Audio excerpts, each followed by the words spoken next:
I love when gods sit and like talk through me or add me to their little conversations and stuff.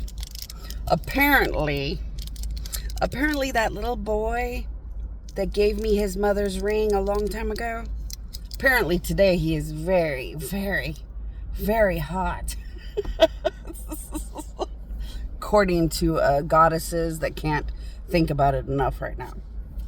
And then God's switched to how cute and adorable and precious boys and men are, and how they always want to compete their balls and dick, but they don't want to admit to it.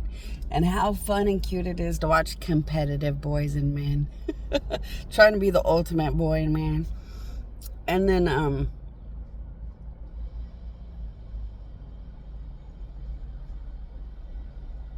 we were talking about how it's not fair for people to smoke and get cancer. So we're reflecting about things to care about, God type of conversations, and we were thinking about what a savior really is, and the massiveness of how Jesus's death saves you from the last beat of his heart, the last drop of his blood is the saving grace of those that do make it to heaven. And it's, the blessedness of taking something so sad and tragic like a death of somebody so perfect and good like Jesus back then, and turning it into something. And then it switched over, and this was kind of weird. And then the conversation switched over to some husbands that are learning how to move hell and high water with their powers. So I thought, ooh, that's a good one. I'm gonna get in on that one too, figure that out. But man, I was thinking, you guys should go to gods for like all kinds of issues or topics, or it's amazing how much gods think and talk about all kinds of stuff. Like gossipy people. But gods are real good and responsible and devoted and loving and beautiful. I bet there's a billion topics where humanity can really influence the gods to do a lot of different stuff, or care about a lot of different stuff, or make new miracles about a lot of different categories. Or it's fun to sit and just listen to everybody talking, man. So there was a little boy. Okay, so when I was little, there was this little boy in Hamul.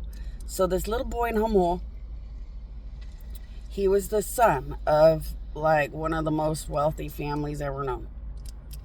And in Hamul, when I was growing up as a fake little kid, there was a family called the Daly family. They were a very murder-happy, bad, corrupt company. They did everything to milk money. And they were a well-known, powerful, scary mafia bad type company.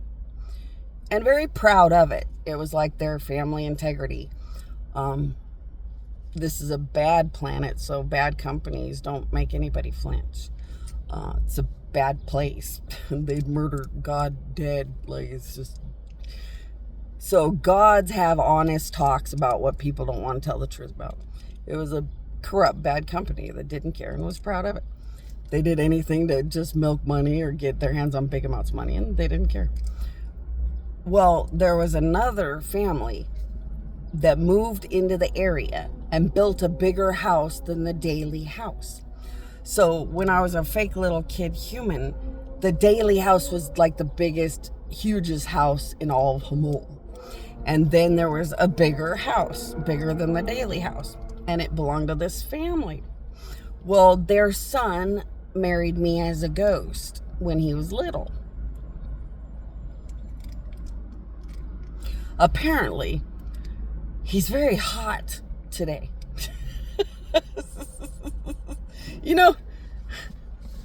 This is where you notice that gods and goddesses have a little bit of that shallow how superficialness. They're not talking about what a good man he is today. See, I think over and over and over about how that little boy wanted to die and cry forever when Jesse Arias got killed, and wanted to build a shrine in his honor. I remember forever how that little boy would dream with me about all kinds of amazing things to do that was like beautiful, good, amazing things that you could dream or wish or want to build or do. But apparently he's really hot too. And you're like, who are these people? You know, the sad thing is I don't remember the name of that boy. Either one. There was a little boy who had a crush on me. His crush on me was me having a grouchy festival. So I was a little fake kid at these stupid Hamul schools. I got tired of being a fake human at some stupid Hamul school. So I got grouchy and I got a weird stupid haircut that made me look stupid. And I let my death just hang out. I let my real powers and real death just hang all over the place. And got some stupid haircut. And I wanted to look stupid and be grouchy about being so dead because I care about things.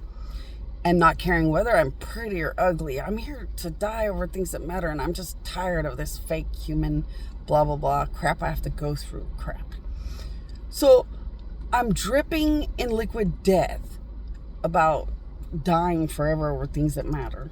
And got a stupid haircut to look stupid. And this little boy developed a crush on me about it. And gave me his mother's ring from probably daddy. Beautiful ring. Beautiful ring. His parents are beautiful parents. He was a beautiful kid. But that's what he had a crush on. That was his crush. And you look at the kid like, you either are a really beautiful boy and you would have loved Jesus dying over things that matter so much. Or what the hell got you to do that? But it makes you grateful. Why? Because I have husbands and I wonder why they would love me when I've been through so much too. But apparently, we all know through these gods how attractive they are. But it's like, I don't even remember their name. There was the boy that gave me his mom's ring. I don't know his name today. I don't have any idea. I just remember his heart and soul, his dreams, the things he wanted to do as a kid when he hung out with me. And I was his married ghost. The way they would invite you to Christmas, they'd be like 2 or 4 or 6. Dear, you have to sit down at the table. Mama is serving dinner. It was so fun to pretend to be the ghost wife of these little kids. While all the gods and I were trying to find like the ultimate men to be the like giants of today. But I don't remember their names at all.